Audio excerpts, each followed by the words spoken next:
어떤 사람의 진심은 말이 아닌 행동으로 전해집니다. 그리고 어떤 행동은 기억을 잃은 후에야 비로소 드러납니다. 오늘의 이야기, 택시기사 할아버지. 2024년 겨울, 서울 마포구의 한 택시 차고지.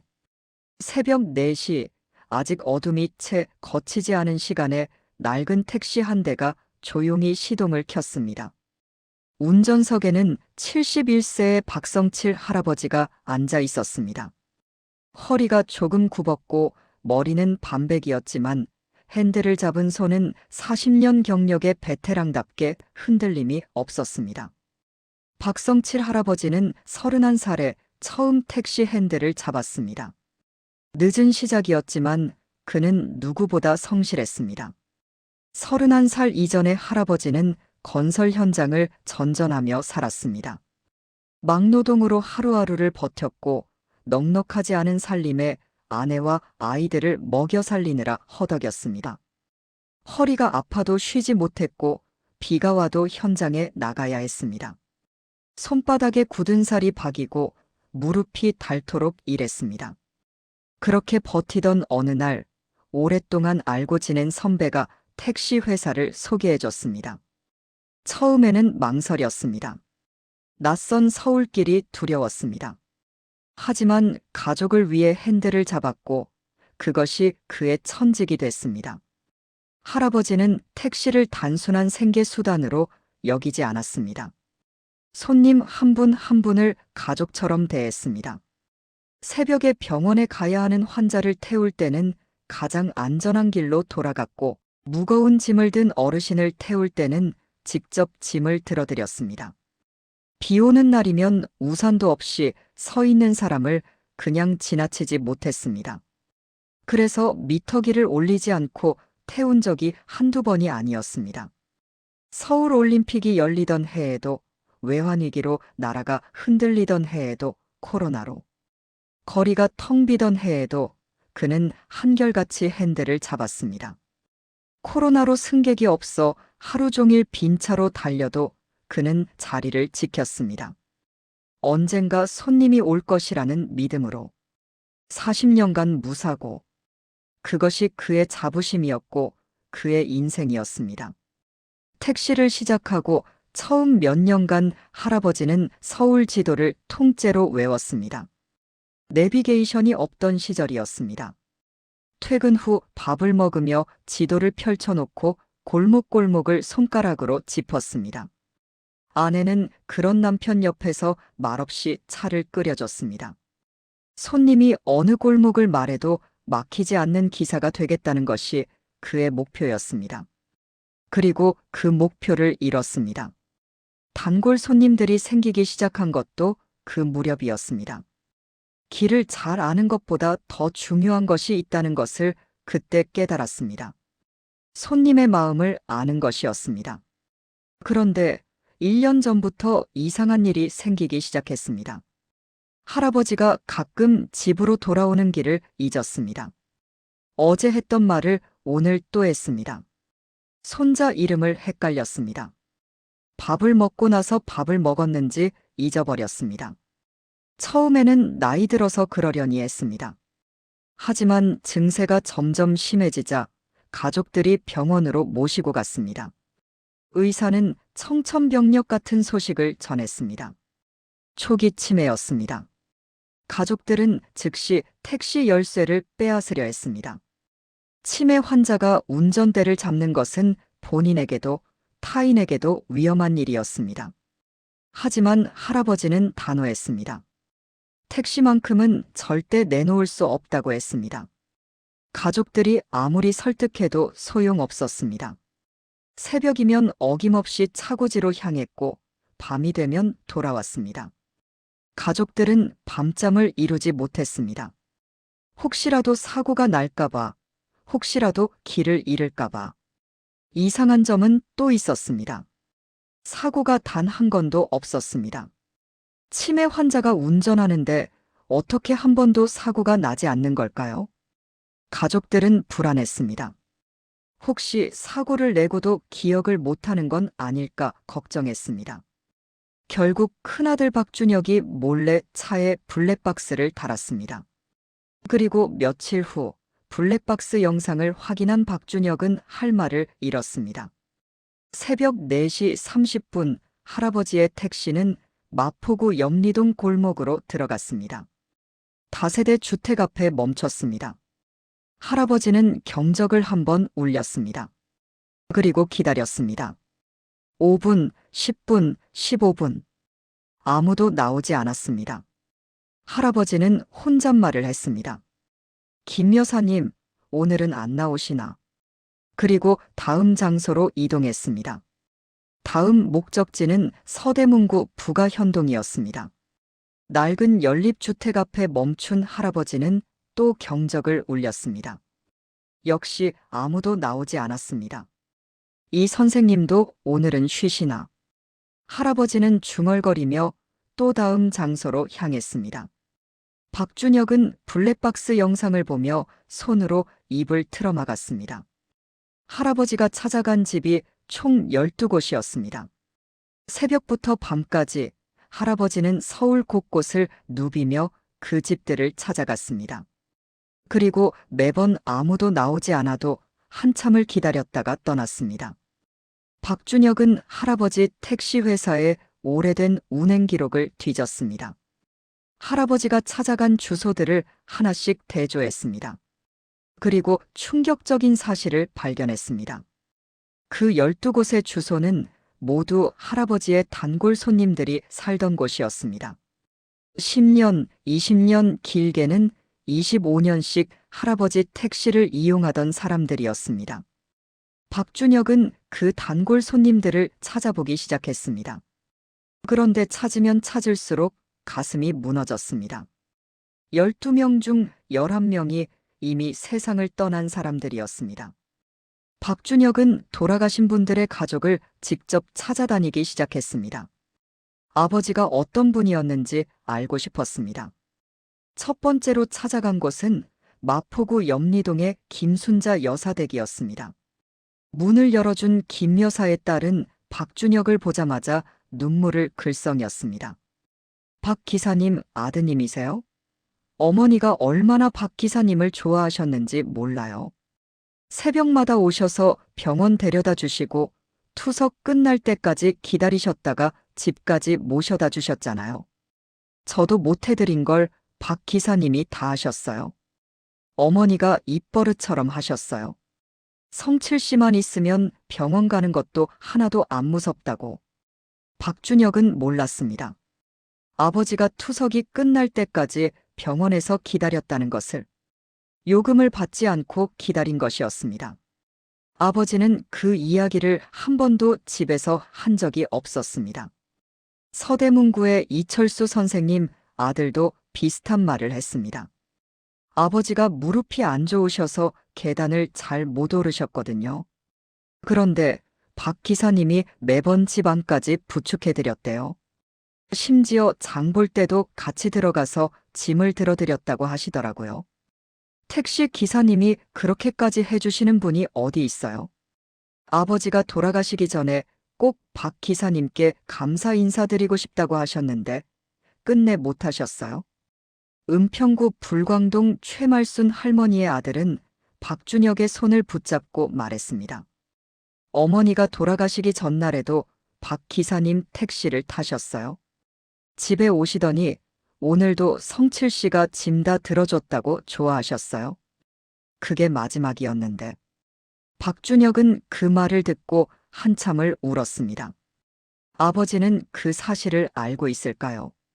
할머니가 돌아가시기 전날 마지막으로 당신 택시를 타셨다는 것을.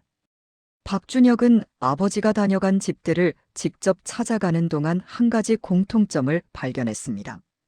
그분들의 자식들 중 누구도 부모님이 매일 아침 박 기사를 얼마나 기다렸는지 몰랐다는 것이었습니다. 하루 일과를 택시 오는 시간에 맞춰 살았던 분도 있었고 박 기사가 오는 날만 외출을 했다는 분도 있었습니다. 그분들에게 아버지의 택시는 단순한 교통수단이 아니었습니다.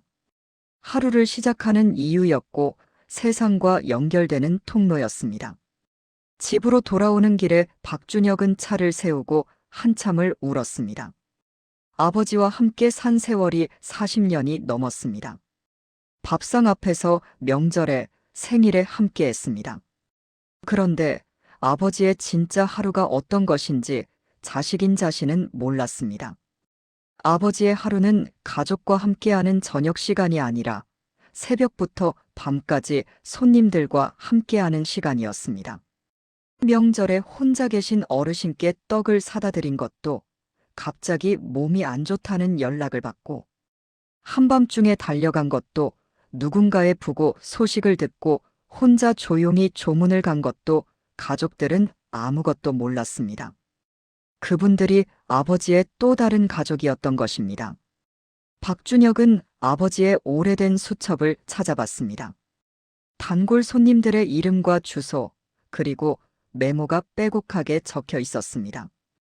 김순자 여사 옆에는 이렇게 적혀 있었습니다. 새벽 4시 30분. 투석 때문에 힘드시니 절대 급하게 출발하지 말 것. 차 안에서 자주 쉬시는 분.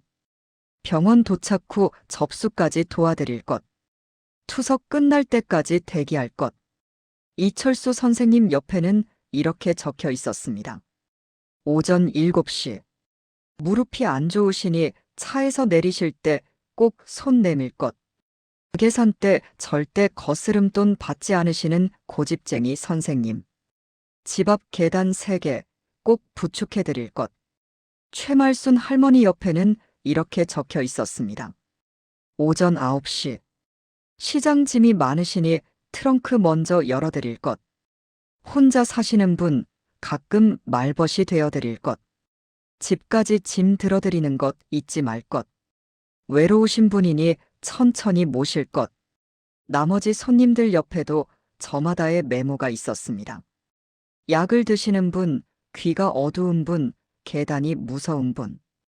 할아버지는 손님 한 분 한 분의 사정을 속속들이 알고 있었고, 그것을 잊지 않기 위해 수첩에 빼곡히 적어뒀습니다. 박준혁은 수첩을 들고 한참을 울었습니다. 아버지가 단순한 택시 기사가 아니었습니다.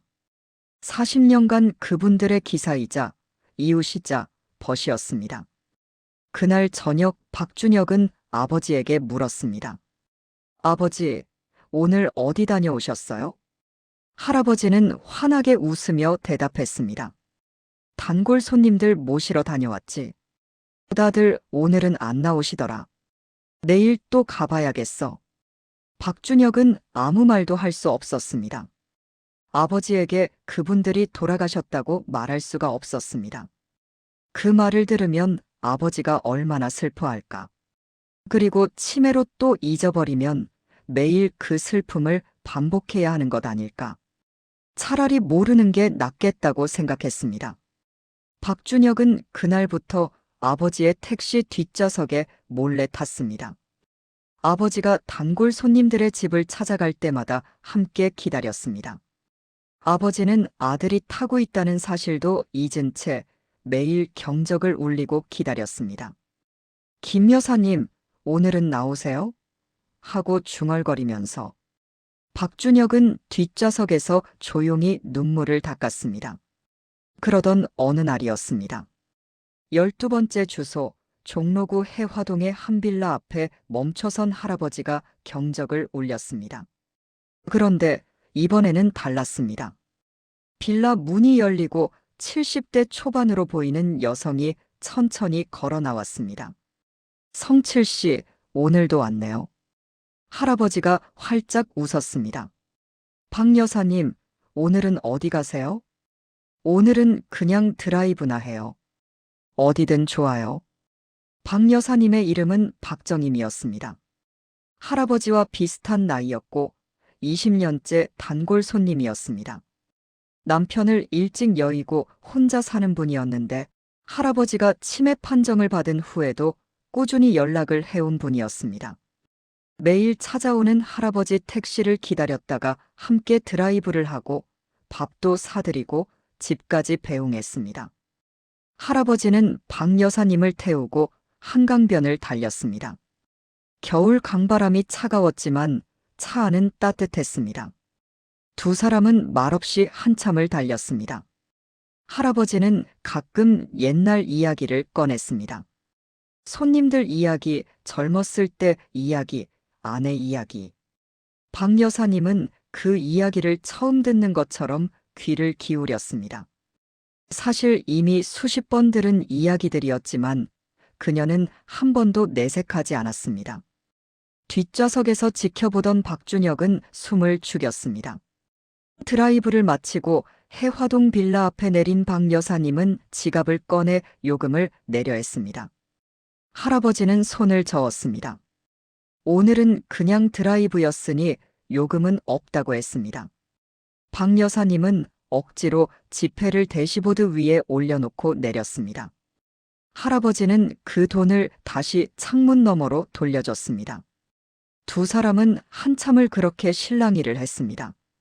뒷좌석의 박준혁은 그 모습을 보며 소리 없이 웃었습니다. 아버지가 40년간 그런 사람이었다는 것을 이제야 제대로 알게 된 것 같았습니다.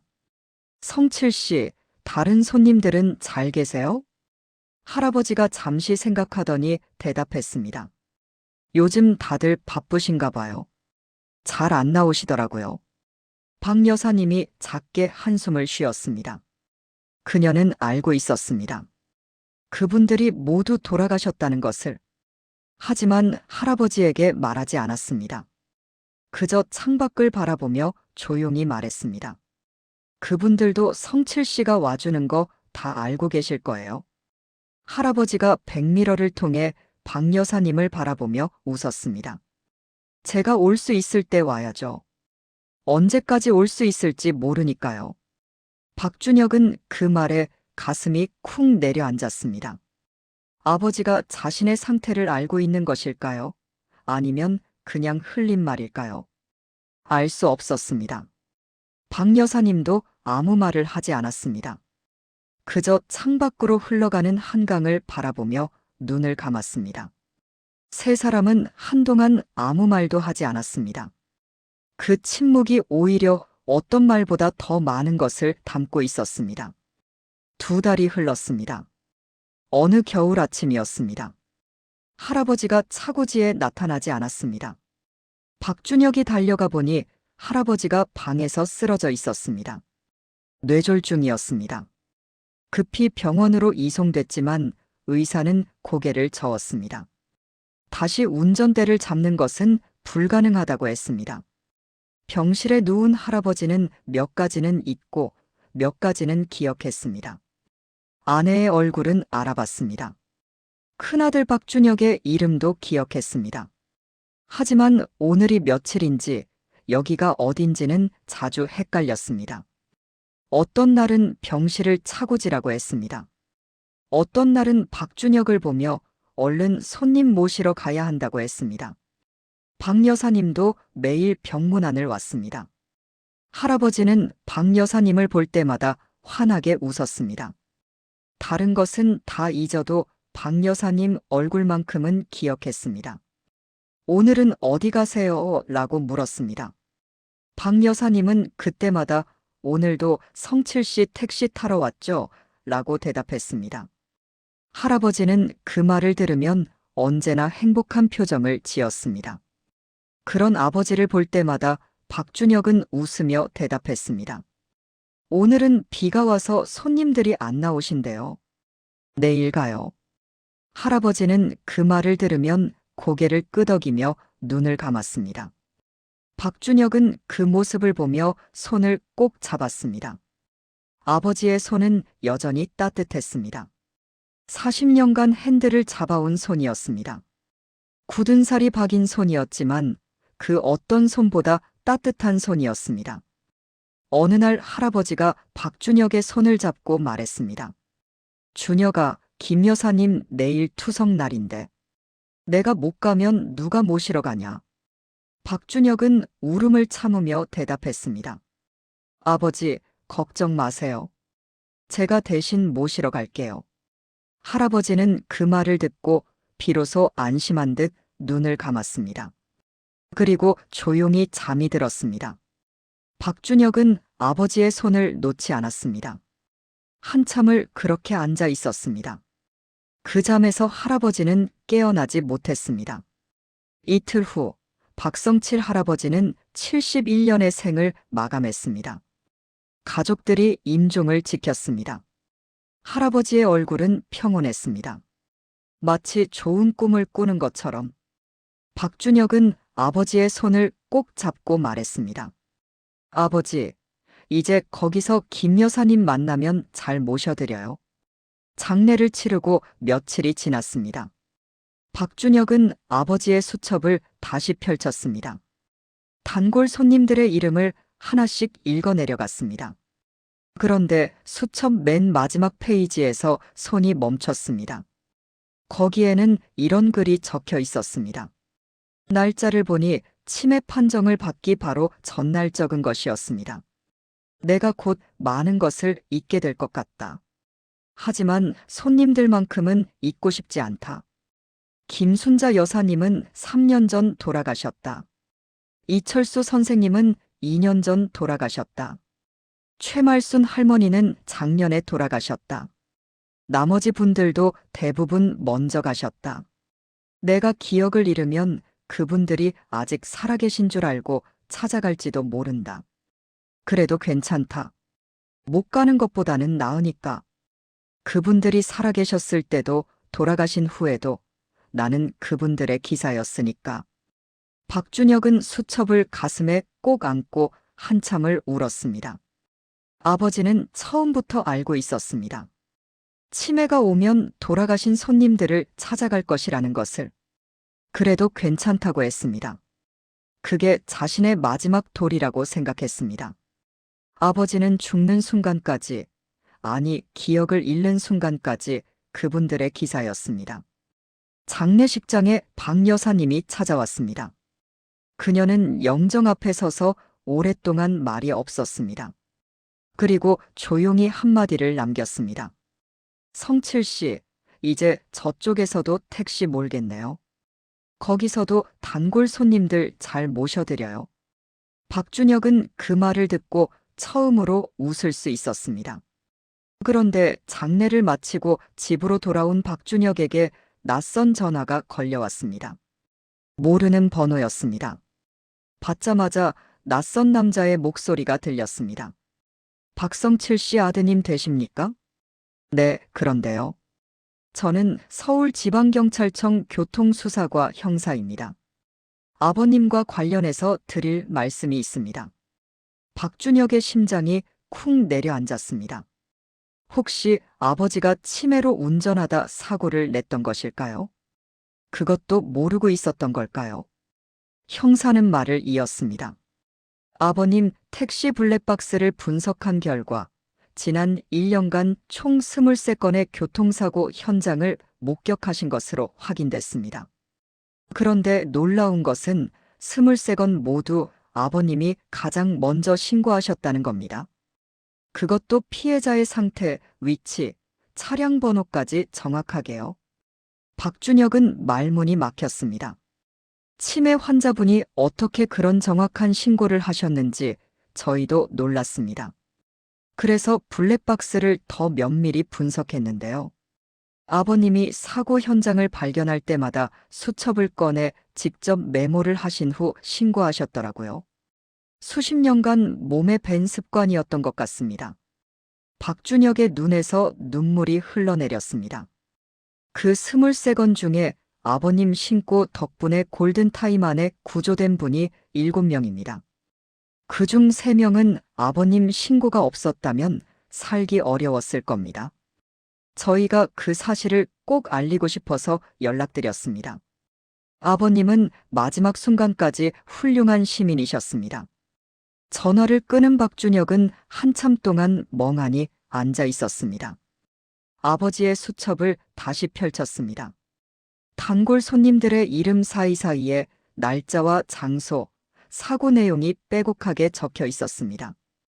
그것이 단골 손님 메모인 줄만 알았는데 사고 신고 기록이었던 것입니다.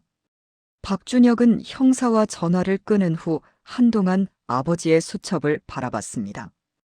이제 보니 수첩 곳곳에 날짜 옆에 작은 동그라미가 그려져 있었습니다. 처음에는 무슨 표시인지 몰랐는데 사고 신고를 한 날짜마다 그 동그라미가 있었습니다. 아버지만의 기록 방식이었습니다.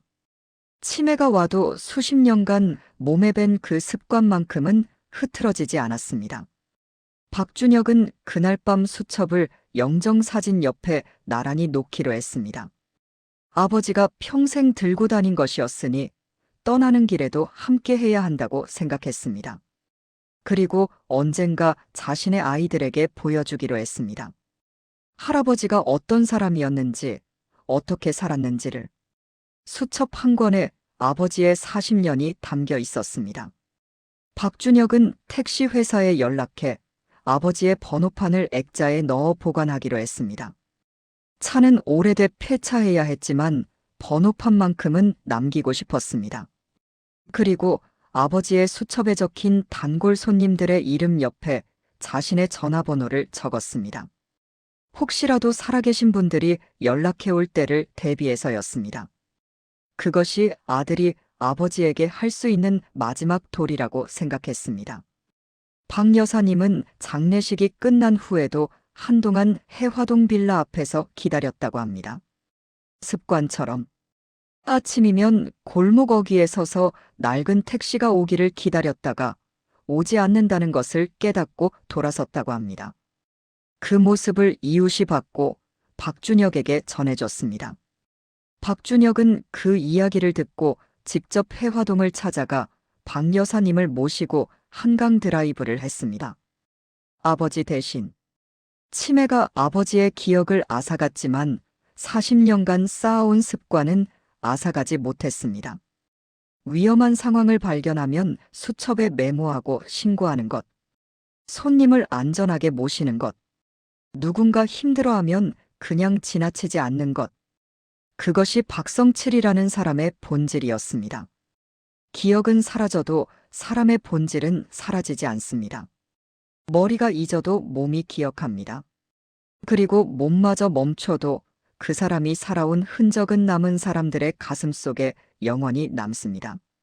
40년간 타인을 위해 핸들을 잡았던 한 사람의 이야기. 택시기사 할아버지. 오늘의 이야기를 마칩니다.